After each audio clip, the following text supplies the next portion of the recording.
मौगी सन के मिलता 10,000 आ मरद मरले बका तोहर गोड़िया अह सरऊ भोट मांगे हो अह सरऊ भोट मांगे गड़ल बाड़े तू सबके नजरिया आ मुँह फोड़ दीही मार के थरिया अह सरऊ भोट मांगे हो अह सरऊ भोट मांगे 18 के उम्र से वोट देत बानी तब काहे हमनी से होता बेईमानी।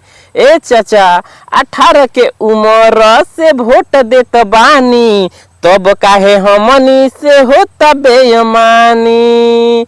सब मारदा तो देत बाटे तोहे गरिया आ काम कइले न बाड़ कौनो बढ़िया अह सरऊ भोट मांगे। मौगी से ज्यादा मरद हकदार बा तहरा जैसन नेता तो देश में बेकार बा हो। मौगी से ज्यादा मरद हकदार बा तहरा जैसन नेता तो देश में बेकार बा।